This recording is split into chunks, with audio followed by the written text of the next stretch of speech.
Shalom teman-teman sekalian, salam berkah dan salam sejahtera saya ucapkan. Selamat bertemu sekali lagi. Semoga saudara-saudari semua sehat dan ceria di dalam Tuhan. Hari ini kita masuk ke dalam siri yang terakhir, Memimpin seperti Yesus, Leading like Jesus, yang saya tajukkan sebagai kerendahan hati ataupun humility di dalam bahasa Inggeris. Saya doakan dan saya percaya bahawa Tuhan akan memberikan kita semua satu paradigma yang baru di dalam kita mempelajari bagaimana untuk memimpin seperti Yesus. Tidak ada yang terkecuali. Kita semua adalah seorang pemimpin, kan saudara-saudari?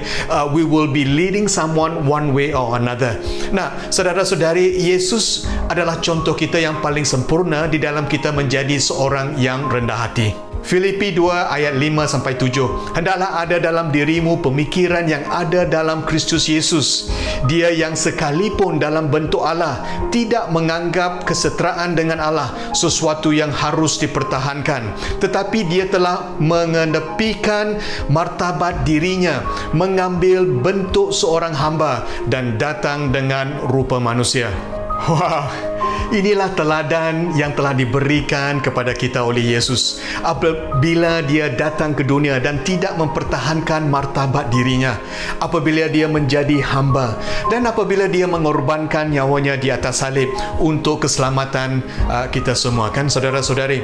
Jadi, di dalam dunia yang kompetitif ini, kita selalu memikirkan bahawa rendah hati adalah satu kelemahan. Sebaliknya, saudara, orang yang rendah hati adalah seorang yang paling kuat di dalam dunia ini. Orang yang lemah adalah orang yang sombong. Orang yang lemah adalah orang yang bangga, orang yang memaksa, orang yang kasar dan sebagainya. Saudara, kerendahan hati bukanlah kelemahan, tetapi adalah satu kekuatan di dalam kawalan. Humility is not weakness, but strength under control. Nah, teman-teman sekalian, kerendahan hati bukanlah memandang kurang diri kita, tetapi ia adalah memandang diri kita kurang. Maksud saya, kita lebih memberikan kepentingan kepada orang lain. Nah, apakah kebaikannya untuk kita menjadi seorang leader yang rendah hati? Kita akan diberkati Tuhan, itu yang pertamanya. Mazmur 37:11, orang yang rendah hati akan mewarisi bumi dan akan bersukacita dengan kesejahteraan yang melimpah-limpah.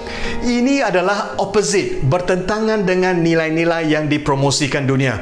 Dunia selalu mengatakan bahawa orang yang agresif, tamak, bangga, kasar, menekan dan sebagainya akan menang. Tetapi Alkitab mengatakan orang yang rendah hati akan menarik berkat Tuhan. Jadi mari kita tukar paradigma kita untuk hari ini selaras dengan firman Tuhan. Amin, saudara-saudari. Yang keduanya pula ialah kita akan memperolehi kehormatan. Amsal 29:23, keangkuhan seseorang akan merendahkannya, tetapi orang yang rendah diri akan memperoleh kehormatan. Saya teringat tentang mendiang Mother Teresa. Mother Teresa adalah seorang perempuan yang kecil, 5 kaki tingginya, kan? Seorang nun dari Romania. Apabila beliau berdiri di hadapan pemimpin-pemimpin dunia, semua pemimpin akan memberikannya hormat. Mengapa, saudara-saudari? Kerana dia adalah seorang yang lemah lembut dan rendah hati. Kerendahan hati adalah satu pilihan. It is a choice. Alkitab mengatakan di dalam 1 Petrus 5:6, oleh itu rendahkan dirimu di bawah kuasa Allah, supaya kamu ditinggikannya pada waktu yang telah ditetapkan. Jadi kita tidak perlu meninggikan diri kita sendiri. Allah yang akan melakukannya.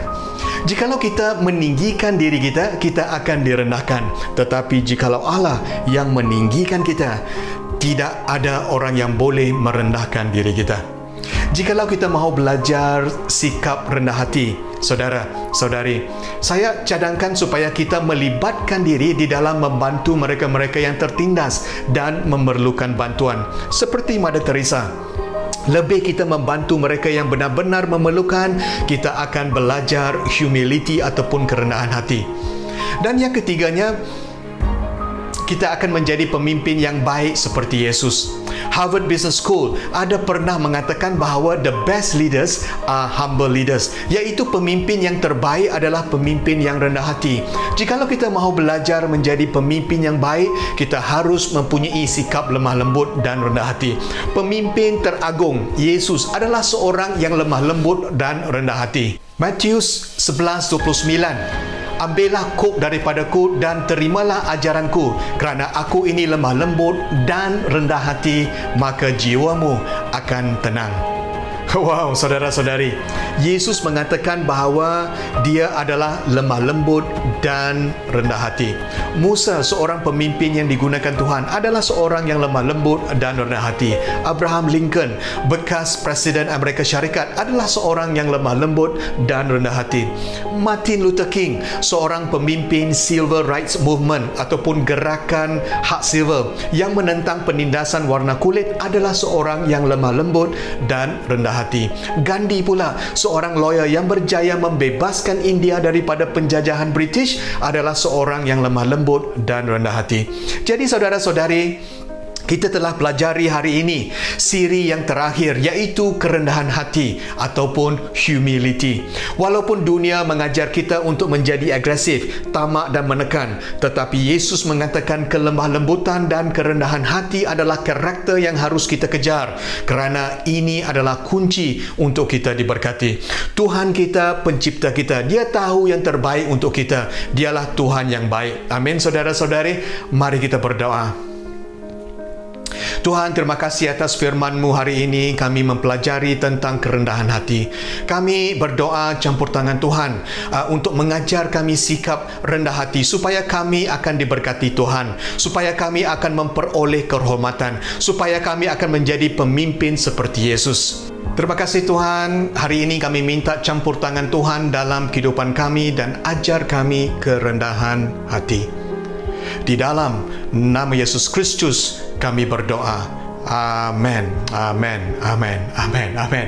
Terima kasih teman-teman sekalian. Sampai kita bertemu lagi di dalam siri yang lain. Tuhan memberkati saudara-saudari semua. Shalom.